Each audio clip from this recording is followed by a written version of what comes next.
നമസ്കാരം. ഒരു അടിസ്ഥാനവുമില്ലാതെ തള്ളിമറിച്ചിരുന്ന കള്ളക്കണക്കുകൾ ആരും വിശ്വസിക്കുന്നില്ലെന്ന് വന്നതോടെ മോദി ഒടുവിൽ സെൻസസിന് ഒരുങ്ങുകയാണെന്ന് വാർത്തകൾ പുറത്തുവരുന്നു. 2021 പുറത്തുവിടാൻ തക്കവണ്ണം 2019 തുടക്കമിടേണ്ടിയിരുന്ന സെൻസസ് 6 വർഷത്തിന് ശേഷം അടുത്ത മാസം തുടങ്ങിവെക്കാനാണ് സർക്കാർ പദ്ധതിയിടുന്നത്.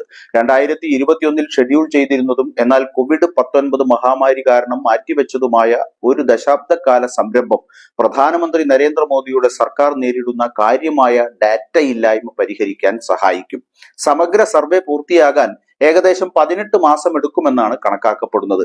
സെൻസസിലെ തുടർച്ചയായ കാലതാമസം ശക്തമായ വിമർശനത്തിന് ഇടയാക്കിയിട്ടുണ്ടെന്ന് മാത്രമല്ല, സർക്കാരിന് അകത്തും പുറത്തുമുള്ള സാമ്പത്തിക വിദഗ്ധരും നയരൂപീകരണ വിദഗ്ധരും ഈ ഡാറ്റ ഇല്ലായ്മയ്ക്കെതിരെ ശക്തമായി രംഗത്തു വരികയും ചെയ്തിരുന്നു. സാമ്പത്തിക ഡാറ്റ, പണപ്പെരുപ്പം, തൊഴിൽ എസ്റ്റിമേറ്റുകൾ എന്നിവയുമായി ബന്ധപ്പെട്ട വിവിധ സ്റ്റാറ്റിസ്റ്റിക്കൽ സർവേകളുടെ കൃത്യതയെയും പ്രസക്തിയെയും സെൻസസ് ഡാറ്റയുടെ അഭാവം ബാധിച്ചുവെന്നും അവർ വാദിക്കുന്നു. നിലവിൽ ലഭ്യമായ ഡാറ്റാ സെറ്റുകളിൽ ഭൂരിഭാഗവും കാലഹരണപ്പെട്ട 2011 സെൻസസിനെ അടിസ്ഥാനമാക്കിയുള്ളതാണ്. ഇത് പല സർക്കാർ പദ്ധതികളും നയങ്ങളും ഫലപ്രദമല്ലാതാക്കുന്നുവെന്നും വിദഗ്ധർ ചൂണ്ടിക്കാട്ടി. ആഭ്യന്തര മന്ത്രാലയവും സ്റ്റാറ്റിസ്റ്റിക്സ് ആൻഡ് പ്രോഗ്രാം ഇംപ്ലിമെന്റേഷൻ മന്ത്രാലയവും സെൻസസിനായി വിശദമായ സമയക്രമത്തിൽ പ്രവർത്തിച്ചു വരികയാണ് എന്നാണ് റിപ്പോർട്ടുകൾ ചൂണ്ടിക്കാണിക്കുന്നത്. എന്നിരുന്നാലും അവർ പ്രധാനമന്ത്രിയുടെ ഓഫീസിൽ നിന്നുള്ള അന്തിമ അനുമതിക്കായി കാത്തിരിക്കുകയാണ്. സെൻസസ് ആരംഭിക്കാൻ പ്രധാനമന്ത്രിയുടെ ഓഫീസ് ഇതുവരെയും പച്ചക്കൊടി വീശിയിട്ടില്ല.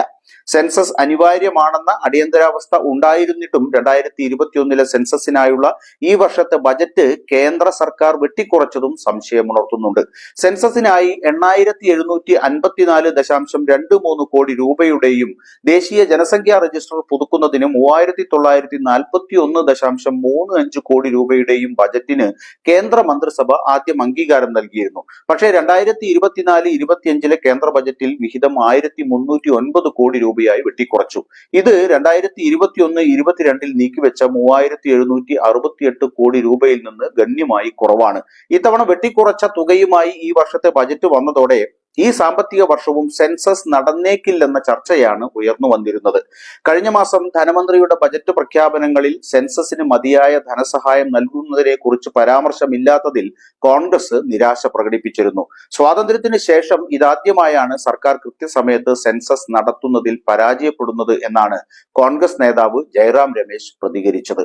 കേന്ദ്ര സർക്കാരിന്റെ ഭരണപരമായ പിഴവ് മൂലമുണ്ടായ പ്രത്യാഘാതങ്ങൾ ഗുരുതരമാണ് എന്ന് ജയറാം രമേശ് അക്കമിട്ട് വിമർശിച്ചു.